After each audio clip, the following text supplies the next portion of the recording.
Yeah, this is a documentary about black people being on UFOs and black people living on Mars. I'm going to show y'all a few witnesses of people that has actually had these experiences with extraterrestrials that actually was black, and people that then went under hypnosis and all types of stuff. You're going to see the witnesses of what's going on. But there are black people that's on spaceships and that's on Mars. And this is a documentary about that. Let's see what we're getting into. This is a forensic analysis of the Apollo 20 videos as seen on YouTube. We will be exploring the facts and speculation of this video in an attempt to verify its validity and origin. Oh, the white man go to the moon. Yeah, but what is the moon? It's our moon. He didn't find there where he made anything. No, he didn't make nothing up there on that moon. We made it. Let him go and peep at it. Now he's making instruments to look at the civilization on Mars. Well, when he see what's on Mars, he won't see no mark of his. It's our Mars, our people, so God have taught me, and that he didn't know they were there until just a few days ago. He used to look at Mars and just call it a star, and that's all. But our fathers made it with some type of intelligent beings like ourselves. They walk on 2 feet or hinds.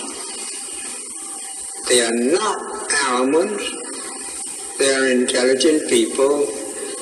The marks that we see on Mars is not from an ignorant, silly, uncivilized person. They show signs of civilization. And they look something similar to us, not exactly, but they look similar. Their walks on 2 feet. So he knows what he's talking about.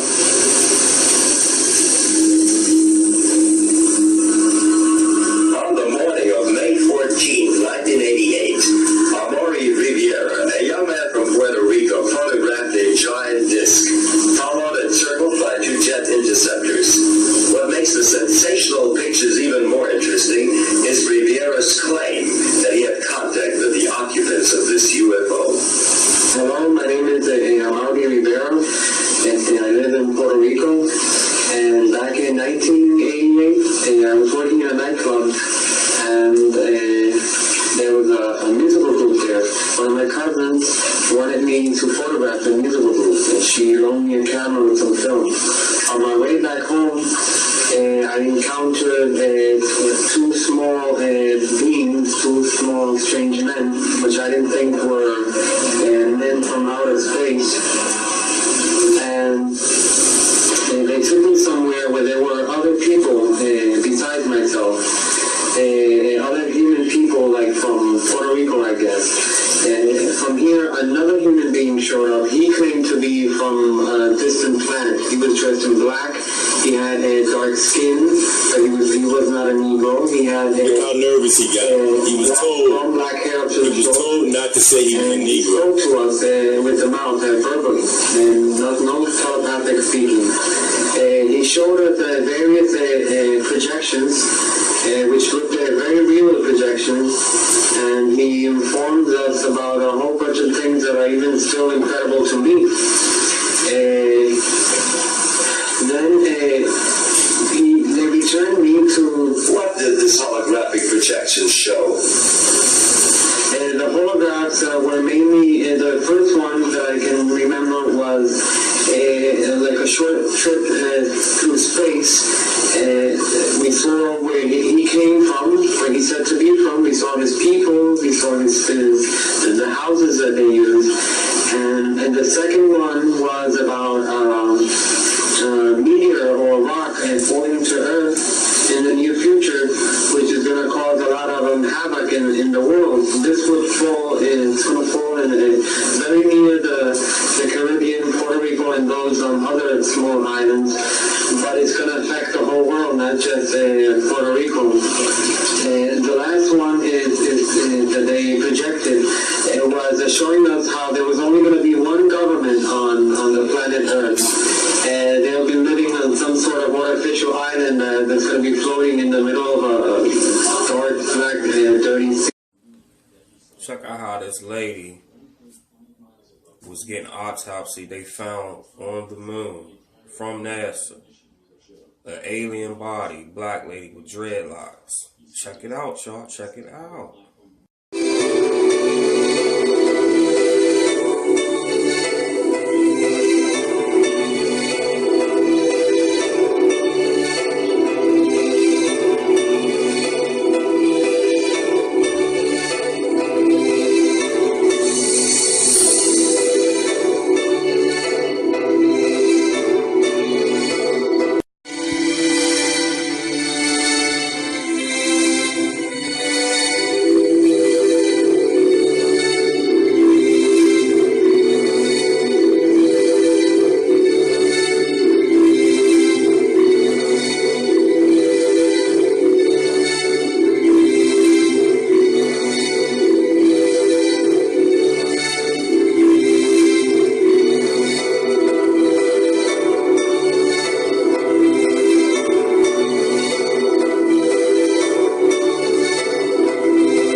Let's listen to this lady that went under hypnosis tell her story about how she sent the black people in the spaceship.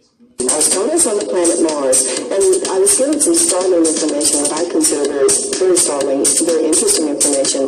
I was told by these beings that planet was dominated by black people. So I'm going to read from that. Let me go into this book called Encounters. All right. It's written by Edith Fiore. She's a PhD. All right. And this book was written in the 1970s. I'm going to go right into it. I'm going to go to page 279. And what it is this doctor actually had a patient that came in who was abducted. A friendly abduction, okay? She was a Hispanic woman. And I guess she puts her under hypnosis and says, here, Dr. Fiore, tell me everything that you're aware of. Diane, the patient. I feel afraid. I don't know what's happening to me. I'm in this light and I can't see out of the light. I don't see around me. Now I see, okay, there's been a gap somewhere because now I'm walking in this large ship. And there's these about 20 black people sitting down in the ship on this almost like a bench. So she's telling you that there's black people on these chariots. All right? How are they dressed, Dr. Fury asked. These black people are dressed in Western American style. They look very confused and disoriented. Now think about that, Western American style. Who were taken 100 million or more brought to America? So these would have to be Negroes, not Ethiopians, not Egyptians. They are not the same people. These are Negroes. They look very confused and well aware of your ideas. It's almost like that's no big deal. And then when I thought about it, it may have looked a little bit ridiculous that I felt when I was sharing with him, we found the rock with microorganisms on it, which proved that life could have existed millions of years ago, but already I'm on the planet. Caucasian-looking alien beings are servants anyway. So do you think there are occupants on Mars right now? Yes, I do. And I interacted with them. So that's what was occurring at this time. So this individual, he guided me to a computerized map on the wall.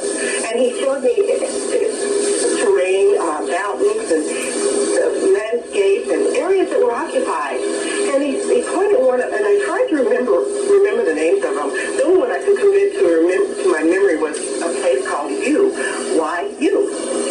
And he was saying that basically it was the map like we have of Earth, except it was Mars. And yes, it's inhabited, and yes, there are people in this area, there's people in that area, there's named areas or names, and U was the only one I could recall or remember.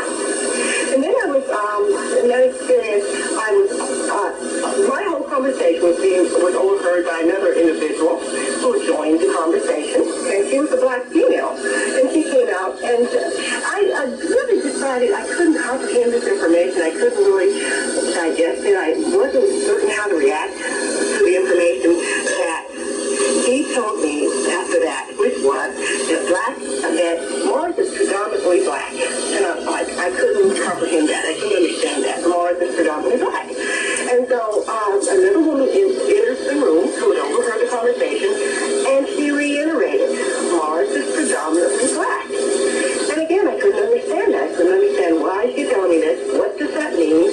I just basically wanted to keep changing the subject. But they were telling me that this planet was occupied predominantly by black people. And they looked at me and go, don't you know this? Don't you remember? See, Israelites are great people. We can't call it the red planet anymore. No. Matter of fact, I didn't see any red.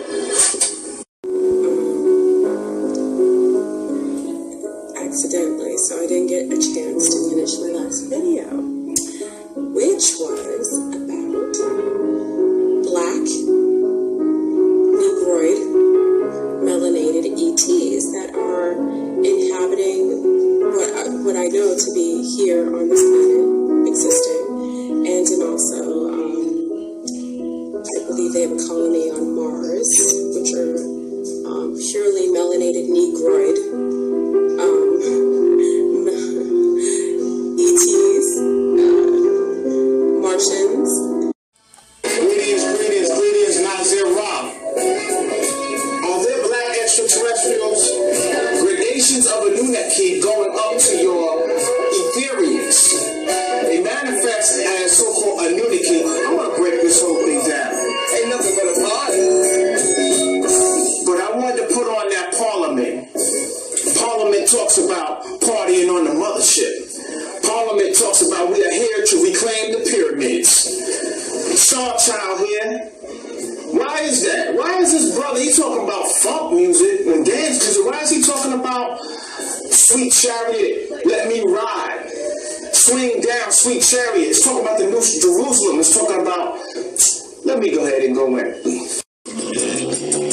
I stopped in usually to buy coffee and make a small chit chat with the young lady who would ring me up. She was from Ethiopia, and I never really said much, just, how you doing? It looks like it's going to be a nice day today. But this particular morning I was in there, it was really, really different. And something was telling me, tell her about your sister's experiences of going to Mars and being told that black people dominate that planet. And I said, okay, I don't want to do this. I was like, I don't know her that well. I don't know what she's going to think of me, and she's going to think I'm crazy. And I just didn't feel comfortable doing that because she was virtually a stranger danger with the exception of just, making small chit-chat when I saw her each morning. But it was unrelenting. It would not stop. And so I just gave in because the feeling was so powerful and so overwhelming and so unrelenting. So I just blurted it all out. And she said, she didn't bat an eye. She said, oh, yes, that's true. It's in our history books back in Ethiopia. Our ancestors came from the planet Mars. As a matter of fact, I could have my mother send for my history book back in Ethiopia for you to see. I couldn't read Ethiopian, but I was like, what? I had to have her repeat it. I was just really, really shocked. I couldn't believe it. Right. Don't get caught up with the deceivers of the nations, these same ones I'm talking about, because they're trying to trick I, right? And at their time, their conduit is closing. Their time of being able to manipulate us is coming to an end. Okay? Yeah, one of the things they say, believe there is still good out there. Because, right, you have Babylon or Hollywood tell you, it's Battleground LA, it's aliens, it's storm ship troopers, it's Independence Day, it's the ones coming from outer space is the ones coming to destroy us, right? So that message that what they call one of the most important crop circles ever is telling us like, yeah man, believe that the good is out there.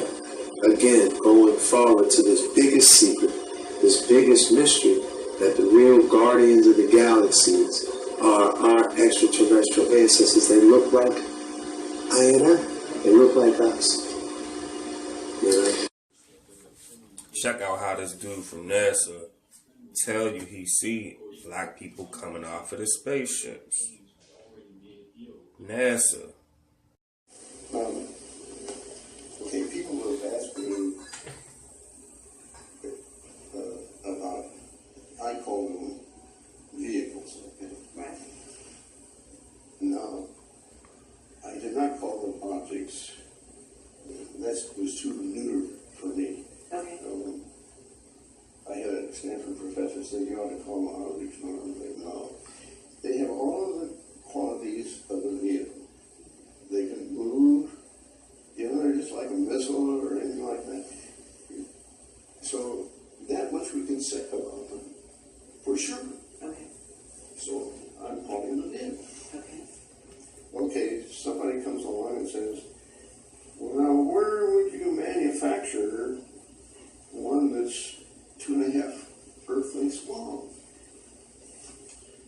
And that's a hard question to answer. So are you not positing the idea that those vehicles contain, beings who are, maybe like us? Yeah, I only go along with government images.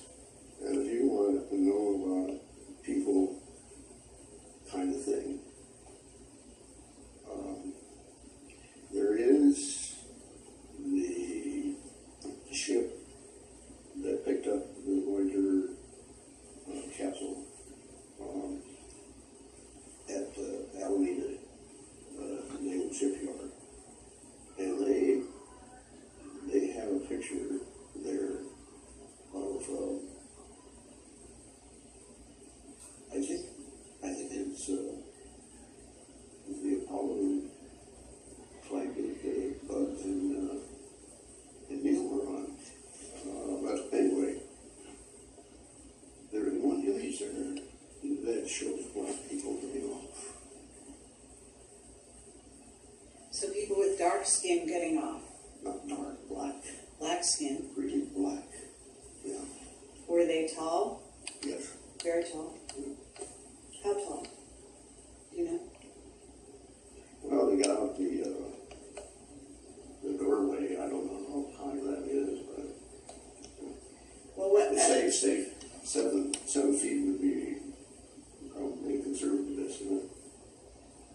But relevant end-time prophecies found in the book of Luke, chapter 21, verse 11. And it reads, "And great earthquakes shall be in diverse places, and famines, and pestilence,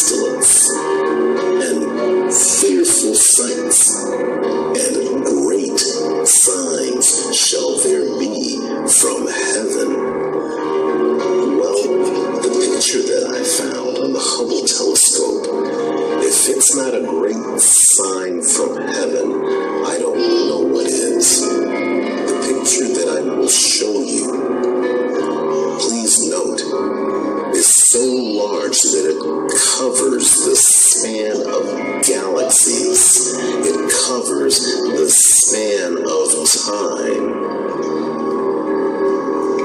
Just to fathom the ability to create such a thing is unimaginable. So let's take a look at this picture. First time I saw this picture is exactly how I'm presenting it to you. I noticed in the right-hand corner, the lower right-hand corner, a face of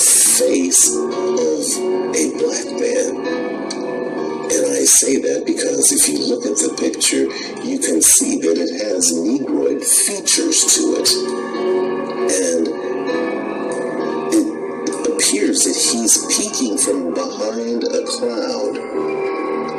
So when I went looking on the Hubble site for this picture, not knowing the name of it, where it came from. Alright, y'all. I hope y'all like the documentary. That was it right there. Till next time. Shalom. Be blessed. And keep checking out that information. Because, Lord, it's our turn.